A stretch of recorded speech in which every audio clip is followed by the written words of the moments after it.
Magandang araw guys, welcome back sa aking YouTube channel. Pero kung bago ka pa lang sa aking YouTube channel, huwag mong kalimutan mag-subscribe at pindutin ang notification bell. Huwag mo rin kalimutan mag-like at mag-comment sa baba. Ngayon ang gagawin natin ay isang Mactic na barina.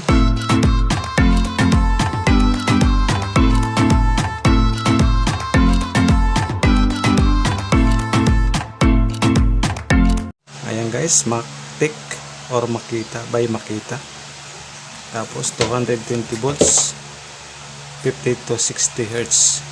Pero bago natin simulan ay shout out po muna sa kay Anthony Marquez at sa kanyang pamilya. Shout out sa inyo sir. Ngayon sisimulan na natin. Isasaksak muna natin siya sa kuryente. Ayan, saksak muna natin guys sa kuryente. Pero bago natin saksak ay papakita ko muna kung may kuryente ba ito o wala. Pag tumunog ito guys, ibig sabihin may kuryente siya. Ngayon isasaksak na natin siya.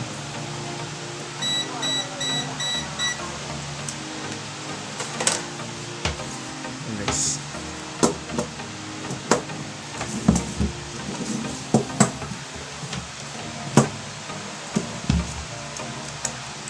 Ayan, wala siyang, hindi siya umaandar. Walang umaandar. So ang gagawin natin guys ay titesterin natin sa multi-tester. Gagamitan natin siya ng tester. Ayan, gagamit lang tayo guys ng X100. Ayan, X100. Pag pumali ito guys, ibig sabihin okay siya. Pag hindi pumalo, ibig sabihin hindi siya okay, or may lost connection o di kaya may problema sa loob ng barina. Set natin muna siya sa 0. Ayan, set muna natin. Tapos yung dalawang magkabilang cord o dalawang magkabilang test probe ay ilagay natin dito sa power cord sa saksak, yung pansaksak. Ayan.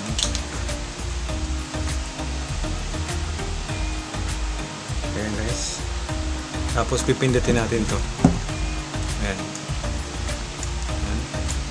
Pag hindi siya tawag dito, hindi siya mag-deflect, hindi siya gumalaw, ibig sabihin o hindi siya mag-reading, wala siyang connection. So ang gagawin natin ay bubuksan natin tong Makita. Ayan, bubuksan natin.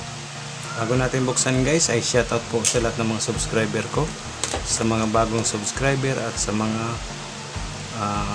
viewers. Maraming pong salamat sa inyong pagsuporta sa aking YouTube channel.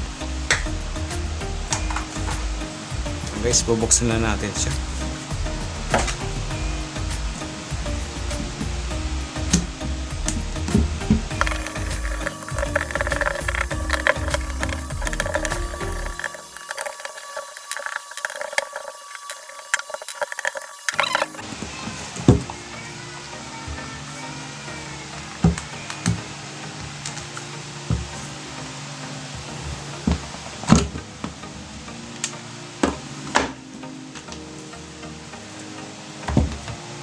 Ayan guys, kung nakikita nyo, medyo nangingitim na po yung ito yung armature, ito yung field winding. Nangingitim na siya. Ayan. Wow. Ayan guys, nakita natin na medyo malayo yung, ito nga pala yung carbon brush. So, ayan, dalawang yan, carbon brush ang tawag dyan. So ang gagawin natin ay, bago natin yan galawin ay testerin muna natin tong power cord. Testerin muna natin siya. Kailangan pag nagtitester kayo guys or nag-ayos nito ay kailangan ay simulan muna ninyo sa power cord. Baka may problema o di kaya putol. Ayan, testerin muna natin to guys. Ayan, hanapin natin yung magkabilang dulo ng power cord.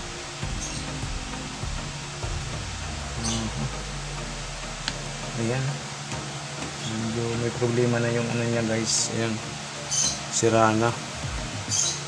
Ayan, tinamaan to ng screw malamang. Ayan, kabila.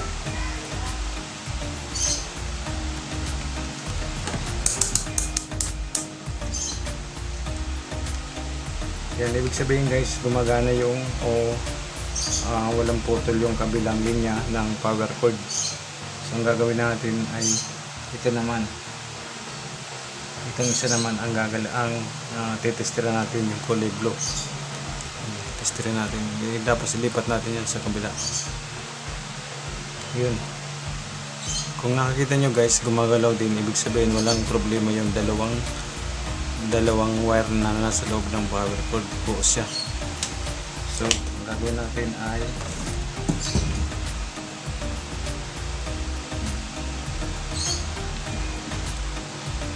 ito yung carbon brush guys. Yan. Carbon brush. Yun. Kung makikita nyo siya guys, yan, nakaangat, hindi siya umaabot dun sa armature. Nakaangat yung tawag dito, ito nakaangat yung carbon brush, hindi siya umaabot. Tapos ayan guys, hindi siya tumatama sa wire yun, sa spring ba, yung sa loob. So, ang gagawin natin ngayon ay tanggalin muna natin. Hindi okay pa naman yung ano niya, carbon brush. Ayan, kung nakakita nyo siya, okay pa naman. So ang kabila, titingnan natin. Ayan. Ayan. Titestingin natin guys, kasi medyo maiksi na. Titingnan natin siya kung pwede pa.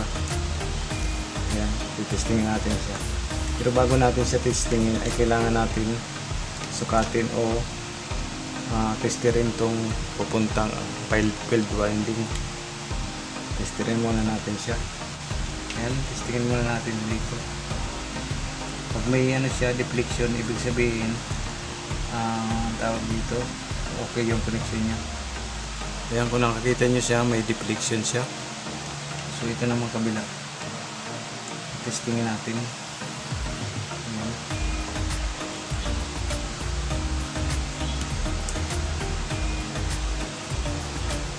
Ayan, gumalaw din siya guys.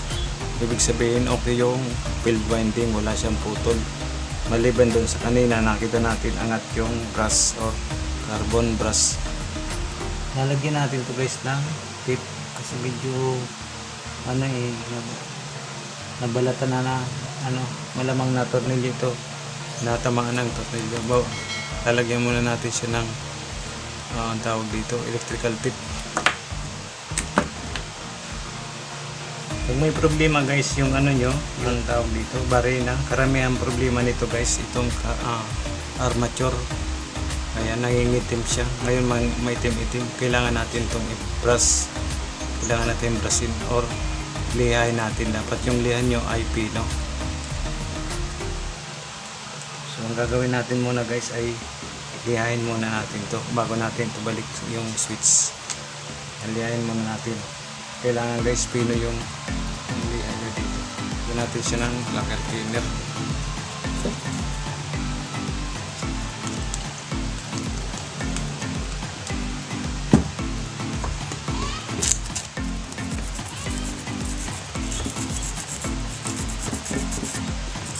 Yan. Kailangan guys tanggalin nyo yung nangingitim. Yung yan yung tawag dito. Tinamaan nung yung carbon brush. Kailangan matanggal natin guys yung itim. Ayan, malinis na siya. Pintab na.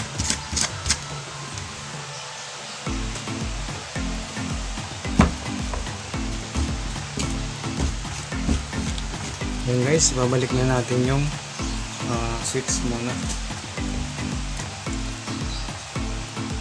Balik muna natin itong switch.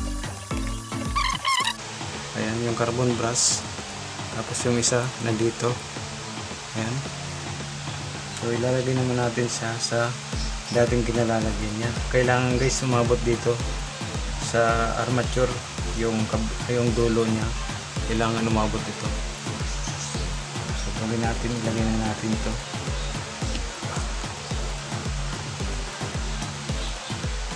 Yan.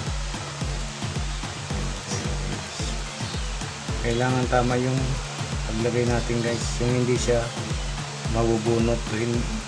Ayan, kailangan saktong-sakto at hindi siya tanggal doon sa kinalalagyan. So ang gagawin natin guys ay ilalagay na natin. Ayan, kung may nakikita nyo guys, yan may slot. Kailangan yung itong dalawang itong naka-oscillate, kailangan diyan nakalagay din sa slot. At tamang-tama doon at hindi siya gumalaw pag umikot na, sakaling umikot na. Ayan. Nakakita nyo siya guys. So ang gagawin natin, ito na mahisa. Kanina yung problema guys, hindi siya umabot yung kabilang linya ng armature. Yun yung problema kanina. So ang gagawin natin ay ito, lagay natin tong connection isa.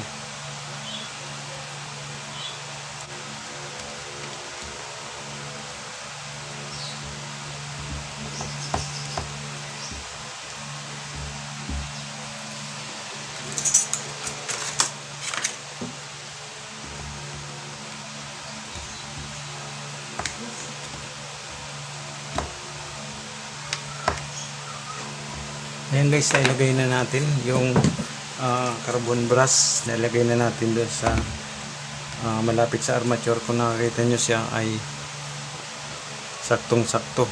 Ayan. Kailangan na yung carbon brass ay nakadikit dito sa armature.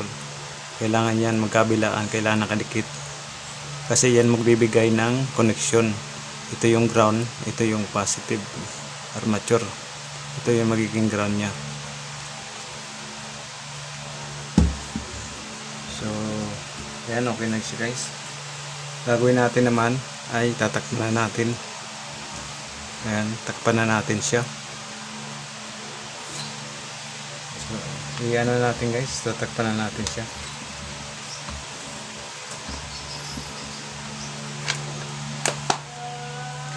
Yan, nilalagay na natin guys yung mga tornilyo nya.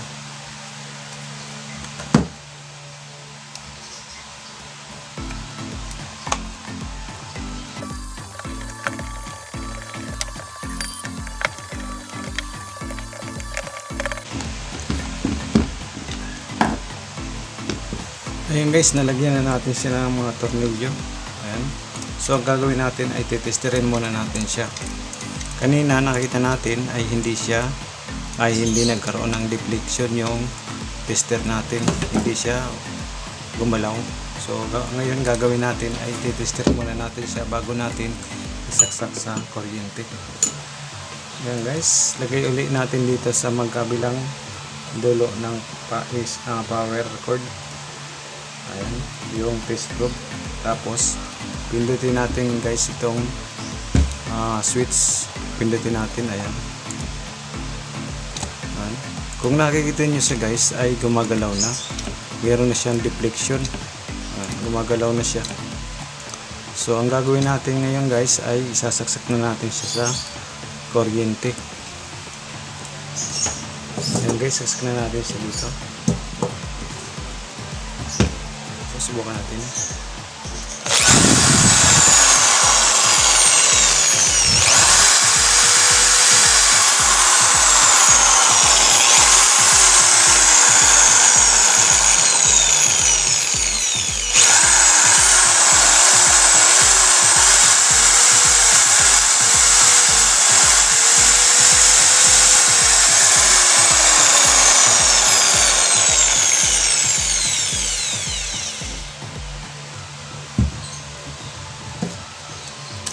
Ayan, okay na siya guys. Gumagana na.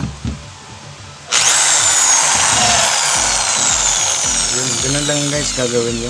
Pag hindi siya gumana, pupunta kayo doon sa armature.